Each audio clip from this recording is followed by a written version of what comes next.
시사톡 시시각각 김윤 국민의힘 서구울 당협위원장, 김광진 민주당 전 의원 두 분 모셨습니다. 안녕하십니까? 예, 안녕하십니까? 이번 주는 아무래도 윤석열 전 대통령 부부 이야기가 가장 사람들의 입에 오르내리지 않았나 싶습니다. 네. 누가 더 무게감이 있어요? 윤석열 전 대통령과 김건희 전 영부인과. 무게감은 여사가 더 있는 것 같고요.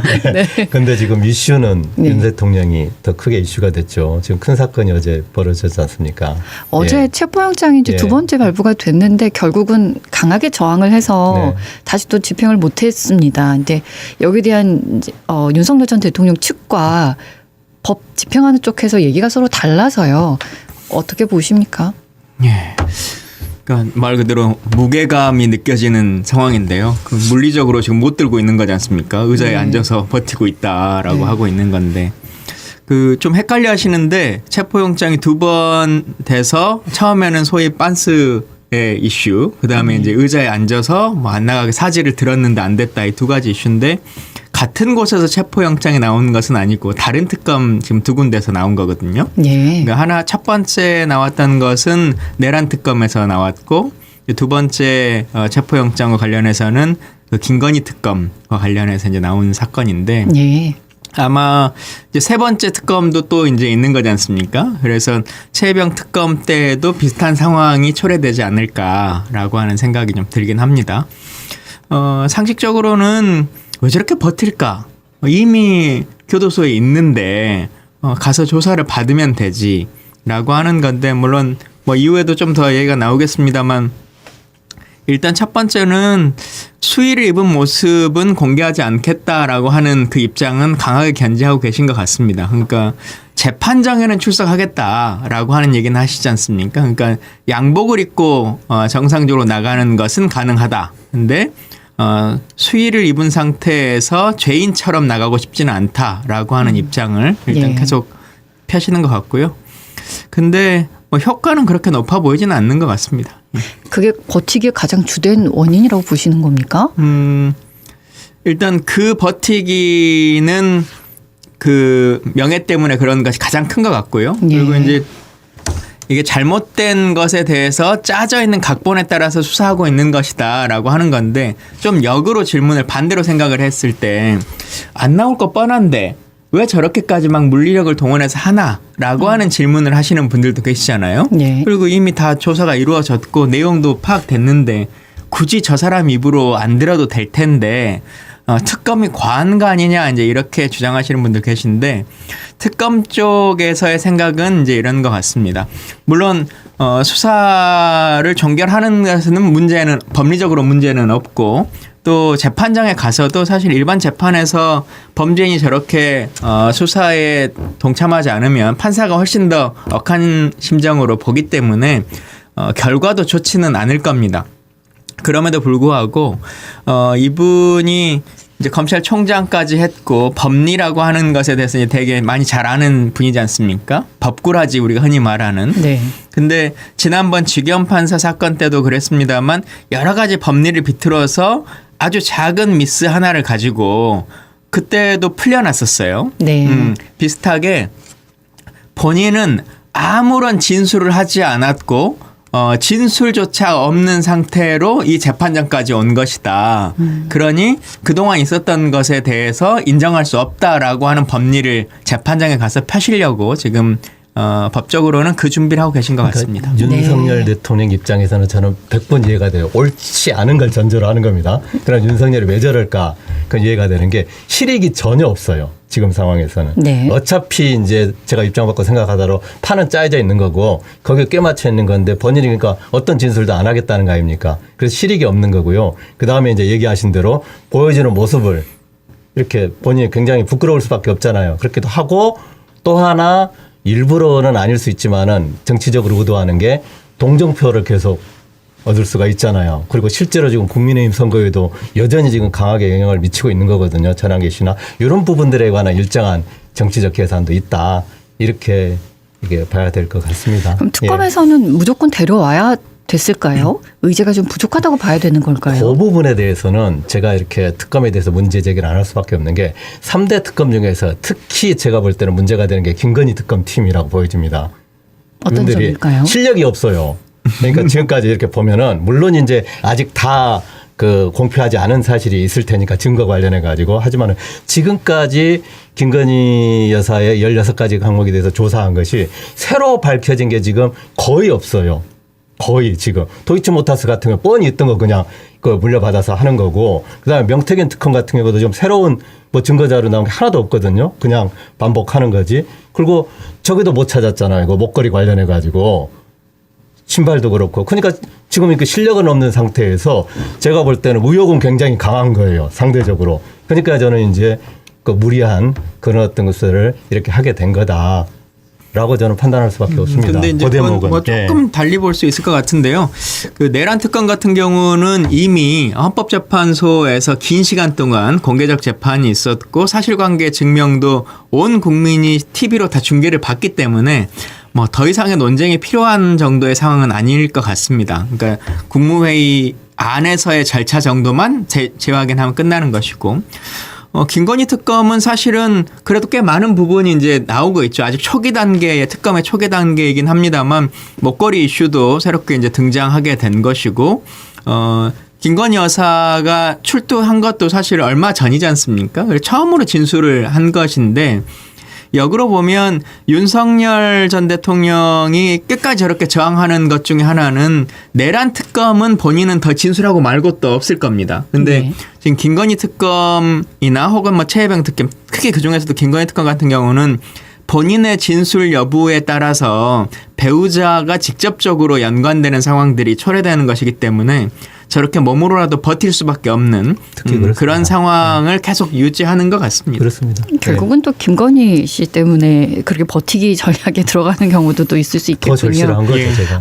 또 하나 김건희 씨가 이제 포토라인 서면서 공개적으로 소환이 되지 않았습니까? 그때 어떤 메시지를 전달할 것인가도 관심이 있었는데 나아가지 아무것도 아닌 사람이라는 말을 표현을 했어요. 근데 아무것도 아닌 사람이 아닌 거잖아요. 예. 왜 이런 표현을 썼을까요? 본인으로서는 굉장히 기획된 메시지라고 봐야 되죠. 예.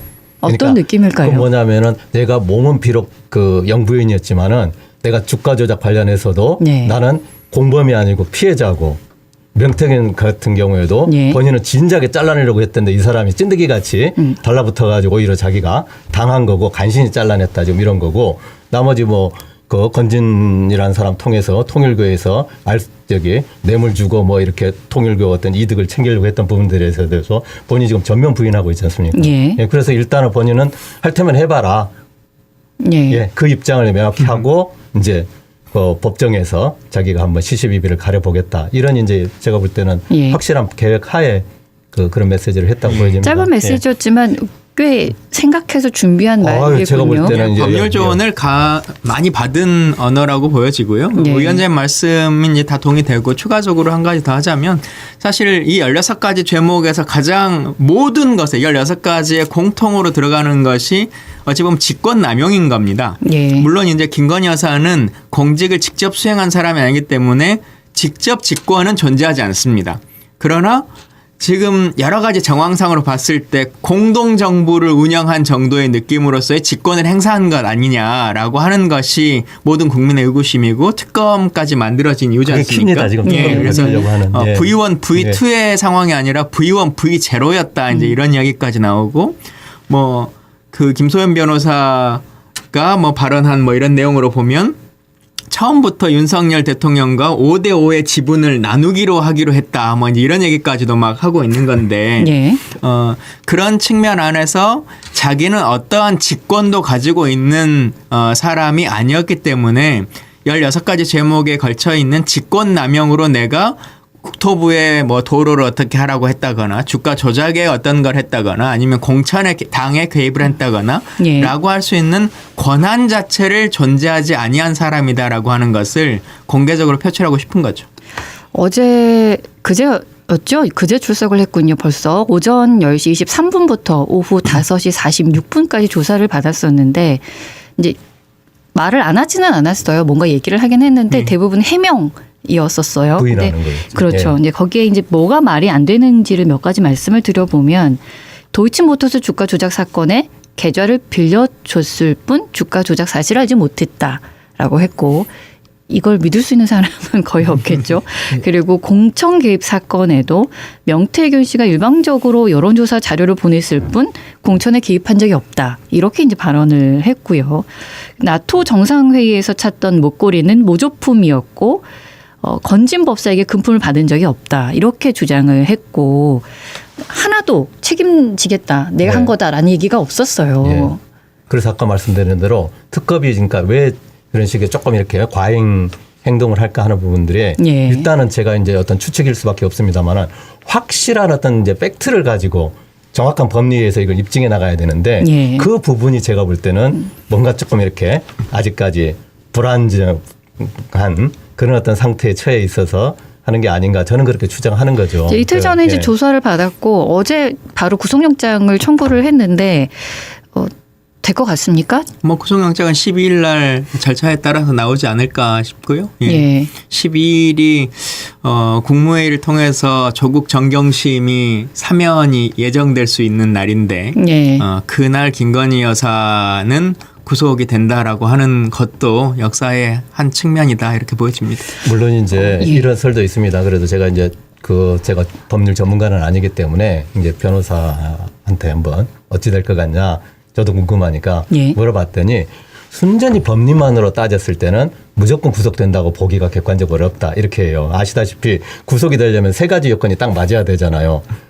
도망가든지 도망갈 우려가 있든지 아니면 이제 증거를 인멸하려는 그런 어떤 우려가 있다든지 아니면은 워낙 중대하기 때문에 구속할 수밖에 없다 이렇게 돼야 되는데 세 가지가 다 얼마든지 이렇게 쟁점이 될 수 있다는 거예요. 간단히 얘기되면. 그리고 저희지만 12일 날 오전 10시로 예정되어 있는데 김건희 여사 본인이 직접 저기 나가가지고 자기 입장을 이렇게 피력하겠다는 거 아닙니까? 그러니까 이 관점에서 저는 얘기할 거라고 보여지거든요. 그런다고 했을 때 저는 이제 국민 정서나 여론상으로는 뭐 구속할 수밖에 없다 하는 분들이 더 다수인 것 같습니다만은 예. 그래도 이제 법원의 판단은 저는 그렇게 예단하기는 객관적으로는 좀 어렵다. 그렇게 저는 판단됩니다. 국민이 보기에는 예. 굉장히 중대한 사안이고 증거 인멸도 충분히 할 수 있을 것 같아 보이는데 그러니까요. 그렇게 생각을 보니 마지막 아까 이 얘기했죠. 괴리감이 또 있군요.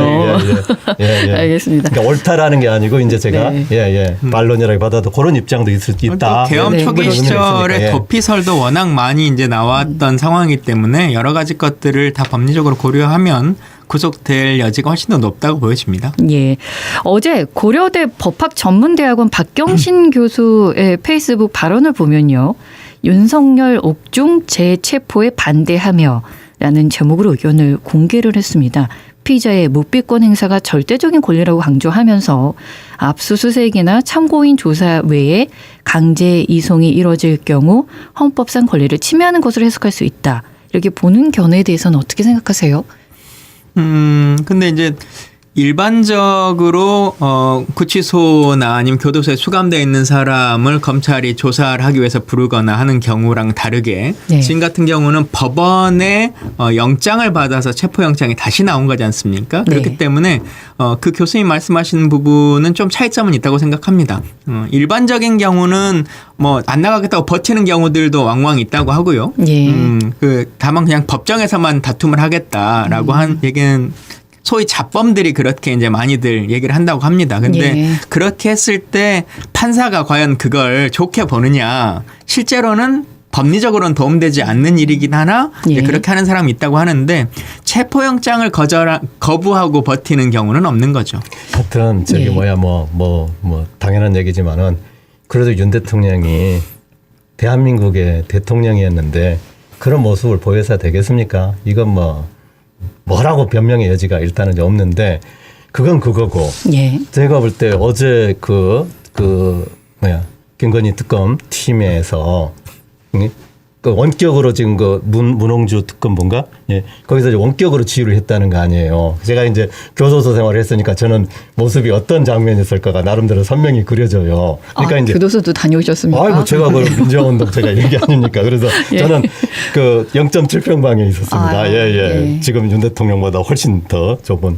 근데 거기서 보면은 그러니까 통상적인 어떤 교도관이 아니고 10명 정도의 젊은 그게 이제 일종의 이제 기동 그 순찰팀인데 그 젊은 짱짱한 그 젊은이들이거든요. 10명이 동원됐다는 거 아닙니까? 그래가지고 어찌됐든지 간에 지금 특검에서도 부인을 안 하는 게 의자체 들려고 했다가 떨어졌고 어쩔 수 없이 이제 집행을 포기했다라고 하는 부분들을 지금 이제 그거는 사실인 것 같아요. 이제 정도가 어느 정도일까는 모르겠는데 이렇게까지 간 부분에 대해서는 제가 볼 때는 그 문제가 있는 겁니다. 그것은 그러니까 박정신 교수가 좀 법리적으로 얘기하는 걸 이렇게 아니더라도 제가 볼 때는 특검팀이 그렇게까지 하는 부분들은 제가 볼 때는 자칫 잘못하면은 그러니까 저는 아까 얘기한 어떤 실력만의 문제가 아니고 상당히 저게 지금 뭐 하자는 짓인가 하는 우려가 저는 생길 수가 있다고 충분히 그럴 소지가 있습니다. 이게 관점이 예. 두 군데로 나뉘는 것 같습니다.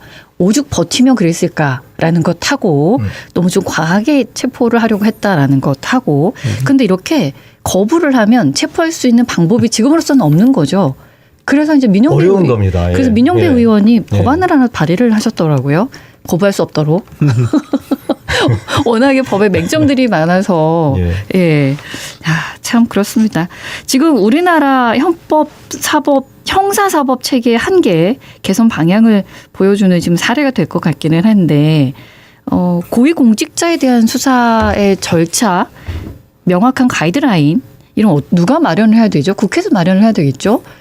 뭐 이런 어떻게 해야 됩니까? 근데 사실은 이거는 일반 형사적 절차의 문제라고 보기도 좀 어려운 것 같습니다. 그래요. 그러니까 이분의 특수성이라고 보여지는 것 같고요. 그러니까 일반적인 피의자나 범죄자라고 한다면 지금의 상황하고는 전혀 다른 거죠. 그 변호사분들이나 교도관분들이 그런 얘기들도 하세요. 그 버티는 사람들이 있다 종종. 그런데 대부분 그렇게 이제 버티는 사람들은 버티고 나면 다 징벌방으로 보낸다는데 왜 저 사람은 징벌방에 보내지 않느냐. 일반적인 교도의 그 프로토콜에 맞지 않는 거 아니냐. 이제 이런 주장까지도 하시던데. 네. 그 체포영장이라고 하는 것이 법원으로부터 발부됐는데 그걸 거부하는 것. 사실은 저희가 다른 사람들은 그런 걸 본 적이 없지만 관저에 있는 윤석열이라는 사람이 쭉 그래왔던 모습을 봤지 않습니까? 예. 그래서 법원이 발행한 체포영장을 거부하는 것은 무슨 자유권의 침해나 뭐 이런 거에 논쟁을 할 수 없는 상황인데 전직 대통령이라고 하는 그 특수성으로 지금 버티는 상황이어서요.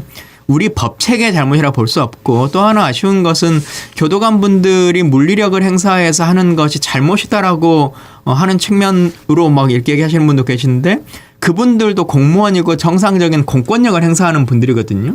법원의 요청에 따라서 발행한 그리고 특검의 요청에 따라서 발행된 그 의무를 대리 수행해주고 있는 사람인 것인데 공무원이 공권력을 정상적으로 행사하지 않는 사람들에 대해서 제대로 좀 따져봐야 된다고 생각합니다. 그리고 제가 일단 특검팀의 요구를 저는 할 수밖에 없는 게 실제로 본인이 진술 거부하겠다는 그 의사를 수차례 표명하고 있잖아요.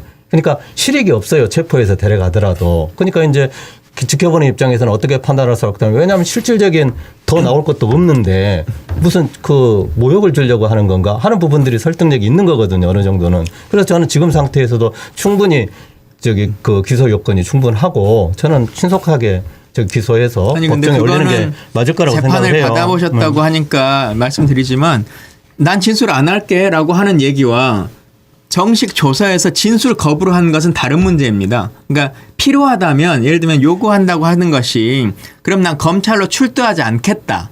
그냥 이 교도소에서 특정한 공간에서 여기서 진술 거부 사인할 수 있게 해달라라고 하는 것을 주장할 수는 있다고 봐요. 그렇게라도 그거는 제가 생각을 그거는 가능하다고 보는데 진술 거부를 그냥 구두로 했는데 그냥 안 하면 되지. 왜 계속 하느냐 주장하느냐라고 하는 것은 좀 다른 문제라고 봅니다. 네. 동의하고요. 법원에서 체포영장을 발부했다라는 건 체포는 가시지요. 알겠습니다. 이렇게 모시고 오는 게 아니고 거부를 했을 때는 물리력을 행사할 수 있는 것도 포함해서 강제 구인인 거죠. 네, 되는 내용이라고 얘기를 들었습니다. 그렇기 때문에 이게 과한 게 아니지 않나라는 생각이 저는 좀 듭니다. 왜 이렇게까지 버티시는지 두 분 말씀해 주셔서 좀 알겠습니다만 1부는 여기서 마무리 짓고 2부에서도 뵙겠습니다. 김광진 민주당 전 의원, 김윤 국민의힘 서골 당협위원장과 일부 함께했습니다.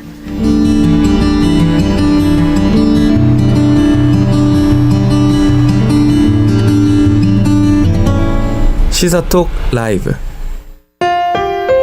MBC 라디오. 철망이 필요하십니까? 신뢰와 기술력으로 KS 제품을 인정받은 대양 철망, KS 낙석 보호막, KS 돌망태, 울타리 자재 등 각종 철망을 직접 생산하는 대양 철망. 철망은 역시 나주시 삼포면에 위치한 대양 철망.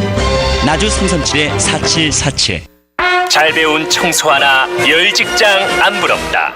정년 없는 평생 직업. 광주 원클 청소직업 전문학원에서 시작하세요. 종합청소, 외벽청소, 에어컨 청소, 특수청소 자격증까지. 세상은 넓고 청소할 곳은 많다. 1800-8819 광주 원클 청소직업 전문학원. 페인트. 아직도 어렵고 복잡하게 고르세요?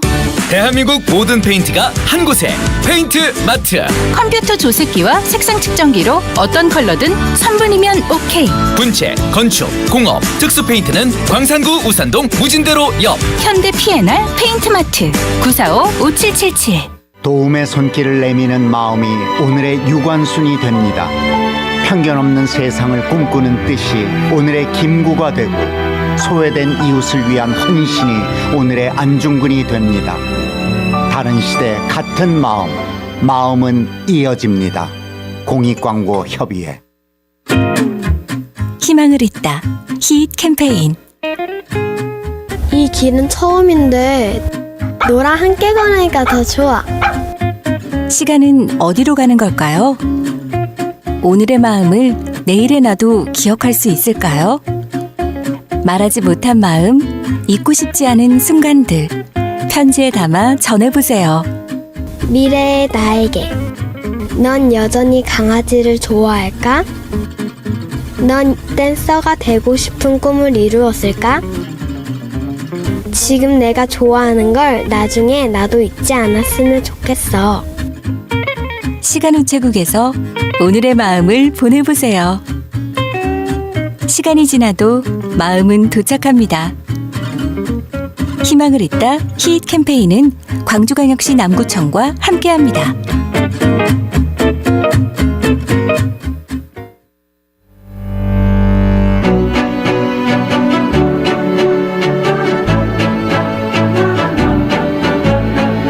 여러분은 지금 퇴근길 시사 프로그램 시사톡 라이브와 함께하고 계십니다. 의견 주실 분은 짧은 글 50원, 긴 글 100원의 정보 용료가 들어가는 문자메시지 샵 2626번이나 유튜브 라이브 채널 광주 보라에서도 댓글로 참여하실 수 있습니다. 끝까지 시사톡 라이브와 함께해 주세요.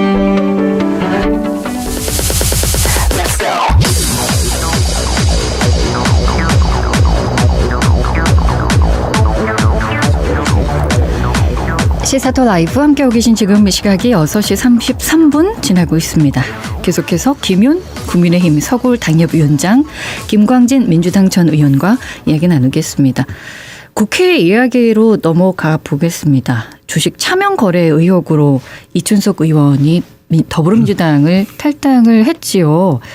제명이라고 하면 뭡니까 정확히? 이제 본인은 탈당을 했고 탈당이라고 하는 것으로 선택할 수 있는 여지는 없다. 당신은 그러니까 당이 공식적으로 제명하겠다라고 해서 당이 의결을 했죠. 예. 쉽게 얘기하면 공무원이 비리 저질러서 예. 적발돼 가지고 이제 걸릴 것 같으니까 사표 쓴다고 끝나는 게 아니잖아요. 그러니까 스스로는 탈당. 예.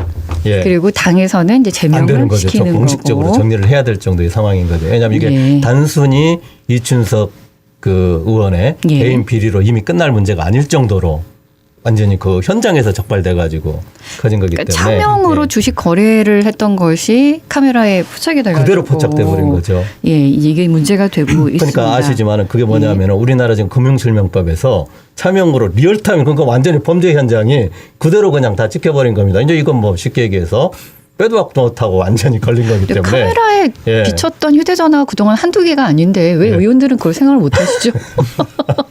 그래서 안 이제 보일 거라고 생각하시나? 어차피 수사가 들어오면 밝혀지겠지만은 이 양반이고 갑자기 뭐 한두 번 하다가 걸린 거겠습니까? 그게 아니고 뭐 작년에도 했던 게 확인됐고 상당히 심각한 문제가 있을 가능성이 저는 객관적으로 있다. 물론 밝혀져야 되겠지만 앞으로 이 문제가 어떻게 진행이 될까요?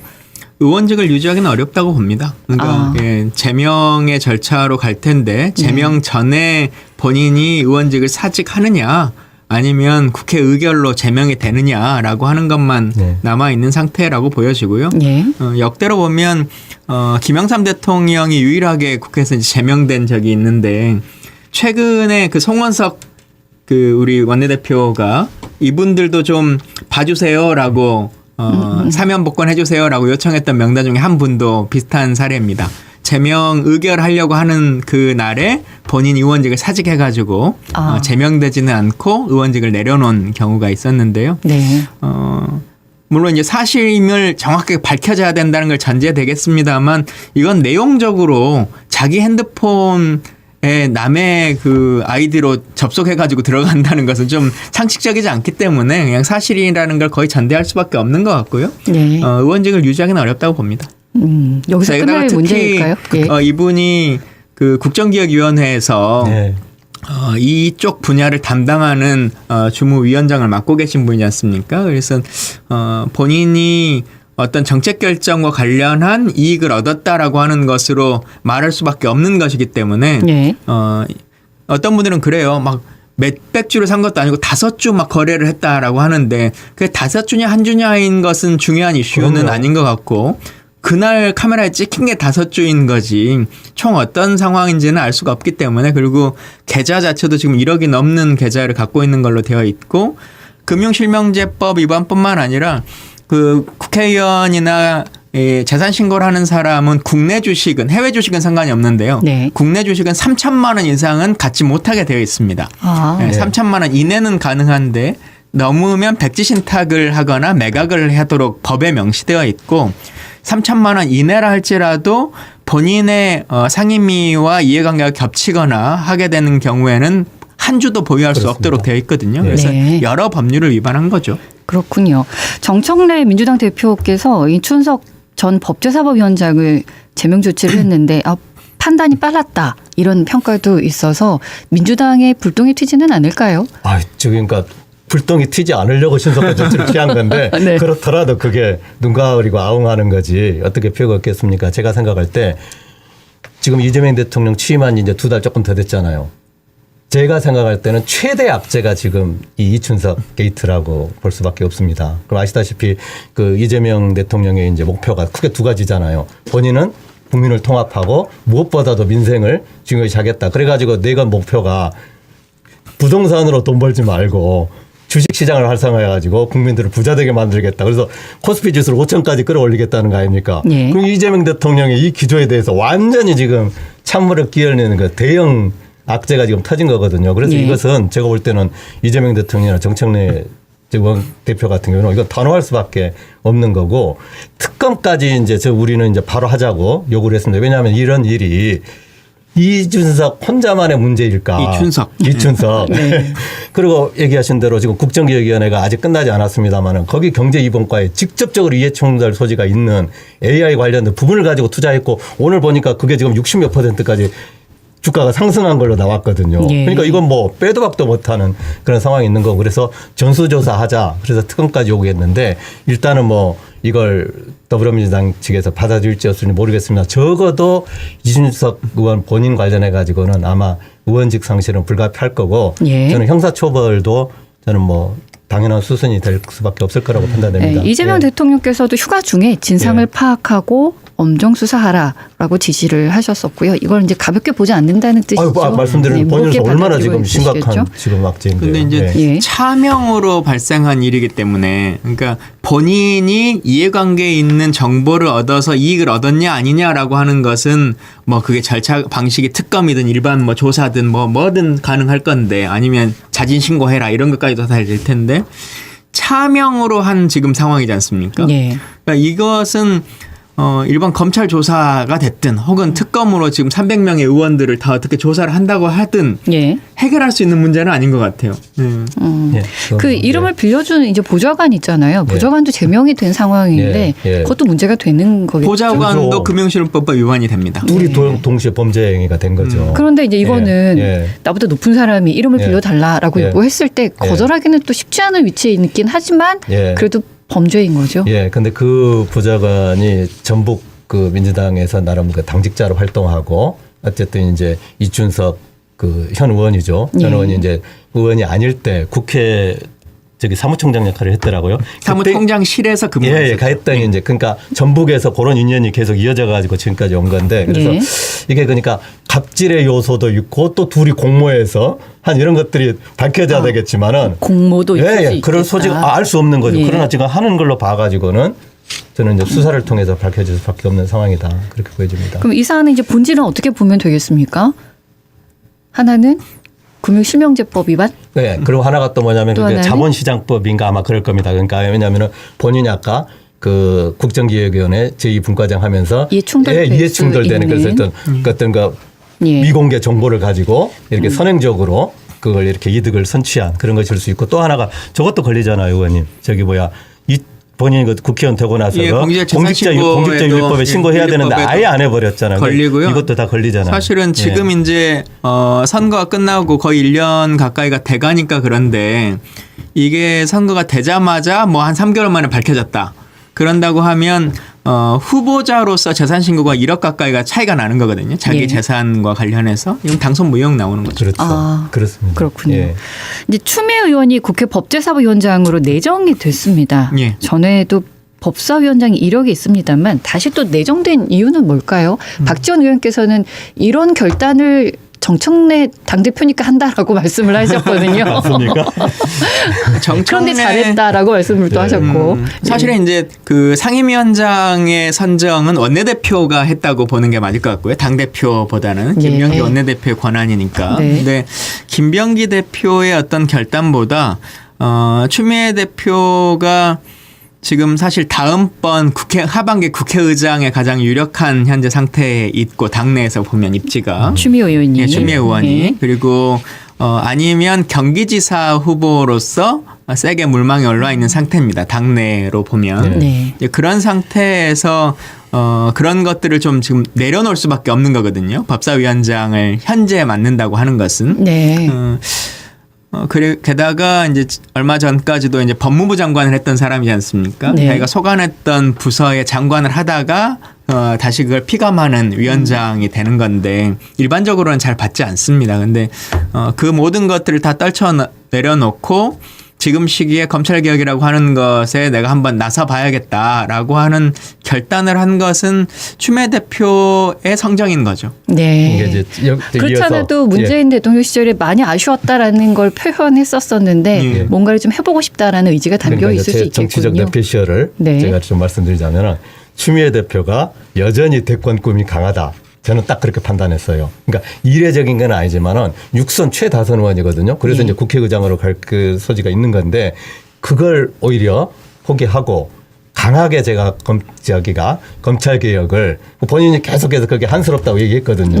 본인이 그걸 이렇게 멋지게 물론 이게 제가 아니 뭐 지난번에 추미애 의원의 머리를 그래가지고 그걸 하고 그걸 발판하려는 지난번에 대통령에 나오셨기 때문에 뭐 그것이 전혀 뭐 의도되지 않을 수는 나는 그렇게 봅니다. 아니 뭐 정치하시는 분들이면 다들 대권을 생각하고 계지 않으십니까? 그럼요. 그렇죠. 난 그렇게 읽겠습니다. 알겠습니다. 국민의힘에서는 왜 그걸 또 다시 민주당이 가져가냐라는 얘기가 있어서요. 사실 법사위원장 자리는 그동안의 관례로 보면은 지금 국민의힘 하는 게 맞아요. 근데 워낙 지금 국민의힘에 지금 이렇게 사정이 지금 이렇게 엉망진창이어가지고 이걸 제대로 지금 권리 행사도 못하고 있는 건데 어쨌든 정청래 대표 같은 경우는 훨씬 더 강하게 지금 국민의힘을 내란 정당으로 압박하고 있지 않습니까? 그리고 지금 어쨌든 다수기 때문에 그냥 누르고 해도 된다 이렇게 지금 하는 거고 어느 입장으로서는 참 제가 볼 때는 좀 안타까운 상황입니다.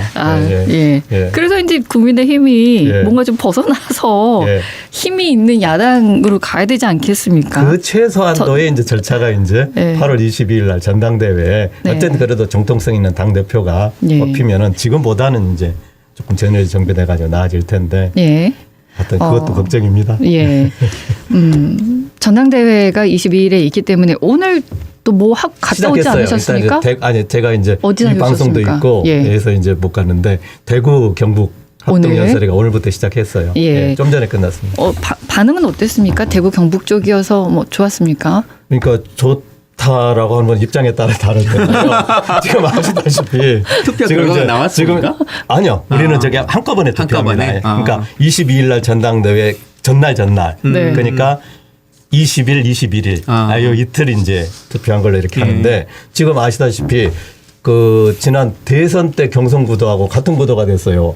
한동훈 대표 대신 저기 조경태 의원이 조경태 왜냐면 안철수 대표도 그때 4강에 있었으니까 그렇게 지금 2대2가 지금 이렇게 된 거거든요. 다시가 말하면 여기도 또 탄찬 이렇게 되는 오늘도 겁니까? 그게 드러나는 거죠. 그거 아시다시피 아까 그 윤석열 대통령을 아버지라고 부르는 하차가 어이가 없는데 누구? 그거 아니 그 전환길 씨가 오늘 이제 거기 대구 현장에 나타나가지고 저기 특히 조경태 의원 같은 경우나 김근식 이제 최고위원 뭐 있거든요. 여기가 이제 저기 윤석열은 잘못된 거다. 이걸 강하게 주장하는 분들이거든요. 뭐라고 하겠습니까? 현장에서 배신자하고 그런 이제 추태를 또 오늘 이렇게 보이고 그랬거든요. 그 현장 분위기는 오늘 좀 아수라장 느낌이었겠군요. 아수라장까지는 아니고 이제 좋게 얘기하면은 어쨌든 이제 그런 것도 이제 있을 수 있는 건데 제가 볼 때는 뭐 좋은 그건 아니죠. 그럼 전반적인 국민의힘의 당원들의 느낌은 싫어하는 겁니까? 왜 저 사람이 오나 이런 건가요? 저는 아직까지 그 국민의힘의 진짜 국민의힘을 걱정하는 당원들의 전략적 선택에 저는 기대를 걸어봅니다. 지금 여론조사 지표상으로는 김문수, 장동혁 즉 얘기하면은 윤석열 대통령을 아직도 붙들고 있는 그쪽에 그러면 여론조사 지표상으로는 좀 더 많이 나오거든요. 안철수 그 조경태 후보보다. 그래서 대략 거칠게 한 6대4 정도 분포로 나오는데 생각보다는 그래도 차이가 많이는 안 나네요. 6대4면. 아니죠. 나중에 이거 저는 이미 지금 망한 정당에서 그게 바뀌어야 되는데 이게 유지되고 있다는 게 저 속상해 죽겠는데. 물론 바람과는 다르긴 합니다만. 제가 기대를 가져본다라고 하는 거 뭐냐면은 정말로 이렇게 다시 또 윤 어게인파가 대표가 돼가지고 국민의힘이 어찌 되길 건가 하는 것에 대한 저는 당원들의 고민이 더 깊게 시작됐다. 그래서 이게 저는 이제 15일 후에 결정되는데 15일이라는 기간은 대한민국 정치에서는 결코 짧은 기간 아니거든요. 얼마든지 저는 또 변화가 일어날 수 있고 거기에 희망을 걸고 저는 안철수 조경태 조가 대표가 오늘 대구 경북 쪽이라고 말씀하셨지 않습니까? 그러면 다른 시도는 순회합니다. 그러니까 이제 우리 호남 같은 경우는 그러니까 짧은 기간이니까 여기서 따로는 안 하고 호남 충청권 묶어가지고 아마 다음 주 13일 날 이제 충청권을 이제 배려하는 차원에서 대전서 합니다. 저는 또 이제 우리 당원들이랑 같이 또 그날 또 올라가 다녀오셔야겠군요. 그 도별로 분위기가 조금씩 다릅니까?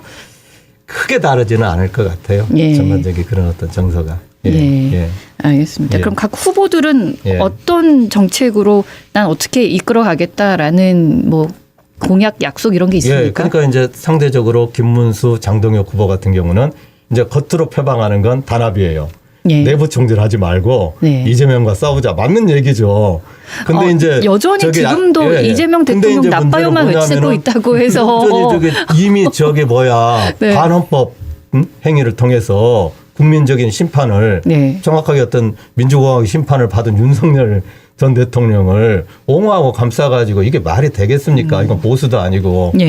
어쨌든 그런 이제 그걸 주장하는 이제 안철수 그 조경태. 그러니까 쉽게 얘기하면 이제 혁신파와 이제 국민의힘의 이제 윤핵의 수구파 이제 대결이 이제 된 건데 그래도 그 오히려 이렇게 붙으니까 그러니까 좀 밋밋하지는 않아요. 어쨌든 아니 선거라는 것이 뭐 밋밋하지 않으려고 하는 건 아니고 국민의힘이 이제 올바른 방향으로 가도록 하는 거여야 될 텐데. 조국혁신당 조국 전 대표의 특별 사면 이야기가 나오고 있어서요. 거의 확실시되고 있습니까?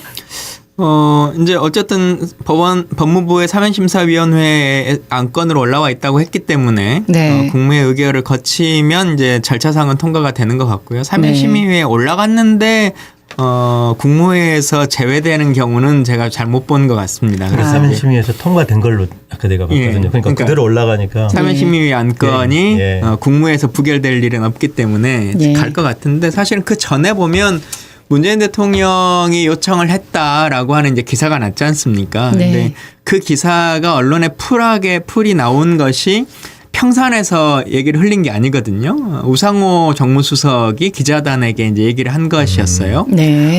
그까지는 뭐 공개적으로 나온 겁니다. 그 말인즉슨 대통령실이 이것을 밝히고 싶지 않았으면 안 밝혔어도 됩니다. 그렇겠죠. 문재인 예. 대통령이 이랬다라고 하는 것을. 근데 예. 정무수석이 그 입장을 공개적으로 표명했다라고 하는 것은 일종의 합의된 대련일 수도 있고 또 약간의 시끄러운 잡음과 관련해서는 문재인 대통령 측에서 좀 안아주고 지금 현직 대통령이 결단을 해주는 이런 모습을 상호간에 좀 생각하시지 않았을까 싶습니다.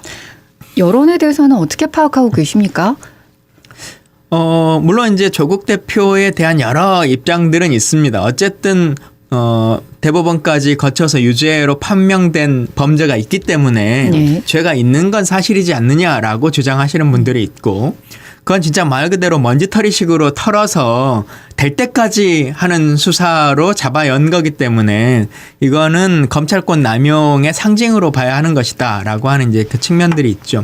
후자가 강하죠. 예, 그건 이제 논쟁을 해봐야 뭐 달라질 수 없겠습니다만 네. 정치적으로 중요한 건 지금이 아니면 이재명 대통령께서도 하기 어려운 타이밍일 거다라는 생각이 듭니다. 제가 네. 정무적으로 판단하실 때 이재명 대통령께서 좀 고민을 하실 것 같아요. 그러니까 이게 지금 본인한테 좀 위험이 되는 측면도 있고 예. 또 크게 보면은 판을 더 역동적으로 해서 본인이 이제 오히려 이렇게 그 리더십을 발휘할 수 있는 공간들도 생길 수 있는데 그건 이제 그 지켜봐야 될 예. 제가 보기엔 상당히 중요한 주제고 어찌 됐든지 간에 뭐 이재명 대통령이 다시 뭐 대통령 할 건 아니지만은 지금 집권 이제 2달밖에 안 됐는데 벌써 이제 조국이 사면돼 가지고 나온다라고 하는 그 의미는 벌써 이제 차기에 관한 이게 상당히 이슈가 될 수밖에 없거든요. 그래서 거친 정청래 당대표 그다음에 밖에 조국 이런 부분들이 이제 상당히 오히려 이제 이재명 대통령보다도 더 정치적 이슈를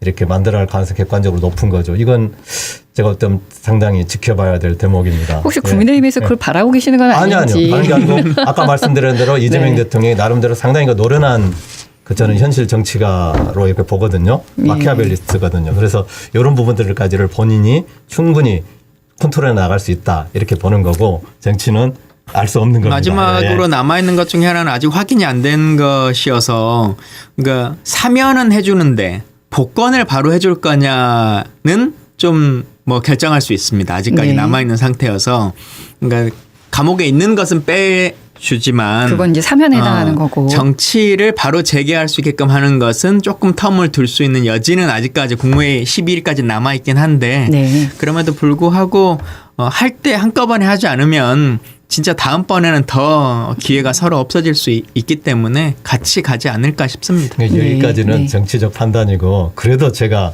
그 진영을 떠나서 그 네. 입장에서 볼 때는 어쨌든 대법원에서 확정된 집어서 뭐 공적인 네. 무슨 명분 있는 것도 아니고 어찌 보면은 좀 잡다한 잡범인데 그 부분을 지금 내년 말에 나와야 되거든요. 정상적으로 2년 받았으니까. 근데 뭐 반은커녕 지금 이제 3분의 1, 7달밖에 안 살았는데 그걸 덜렁 그냥 가석방도 아니고 먼지털이 해서 받은 게 2년이잖아요. 그렇게 보시는 분도 있고 예. 윤석열 대통령 윤석열 대통령이 지난번에 네. 강서구청장 출마했었던 그 김태우 씨 네. 같은 경우가 대법원 판결 나고 3개월 만에 사면복권 시켜가지고 강서구청장 출마시킨 거 아닙니까? 예, 그런 전례도 있었습니다. 아주 나쁜 전례입니다.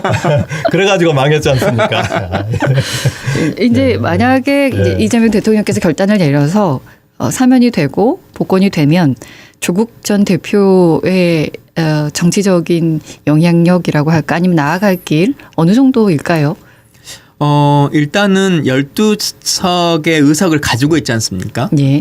다른 군소정당과 다르게 지금 제3당입니다. 그래서 바로 복귀할 수 있다라고 치면 꽤 큰 위상을 나타낼 수 있을 것 같고요. 특히 이제 지방선거가 또 있는 상태이기 때문에 네. 조국 대표가 없는 상태에서 지방선거를 치르는 조국혁신당과 조국 대표가 있는 상태에서 치르는 조국혁신당의 선거는 다를 거라고 보여집니다. 그래서 예. 특히 호남 선거에서 과연 그렇습니다. 지난번 총선은 지역구는 민주당에게 비례는 같이 나눠서 뭐 이렇게가 됐었습니다만 예. 이번 지방선거 때 과연 그런 기조가 유지될 것인가? 또 그런 면이 그걸 있군요. 지켜볼 필요가 있을 것 같습니다. 내년 지방선거에서 네. 핵심적인 지역은 딱 두 군데입니다. 광주 호남하고 서울입니다. 그리고 광주 호남에서는 제가 이렇게 예측하건데 치열하게 붙을 겁니다. 조국당하고 지금 더불어민주당하고 그렇게 될 수밖에 없고요. 만약에 이제 이런 하나의 기분을 가지고 서울에서 동시에 두 사람이 출마하게 된다면은 지금 국민의힘이 굉장히 어렵지만 국민의힘 단일 대표가 시장이 될 가능성이 객관적으로 높거든요. 이런 게 예측된다고 했을 때 과연 둘 사이에 새로운 저는 관계 정립이 예정돼 있다. 이렇게 봐야 될 것 같습니다. 마지막으로 한 가지만 더 여쭤보겠습니다. 민주당의 정청래 대표가 됐는데 국민의힘 입장에서는 어떻습니까?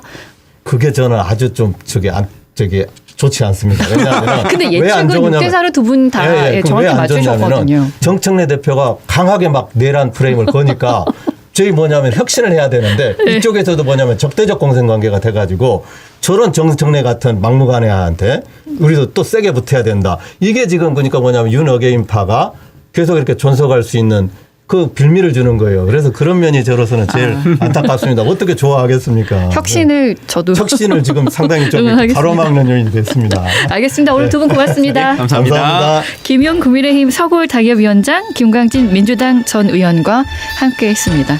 스타트 라이브 오늘 여기까지 마치고요. 작가 최은영, 기술 최상혁, 연출 진행의 저는 박진아였습니다. 함께해 주셔서 고맙습니다. 언제 어디서나 내 손 안의 뉴스. 광주 MBC 뉴스 유튜브 구독으로 함께하세요.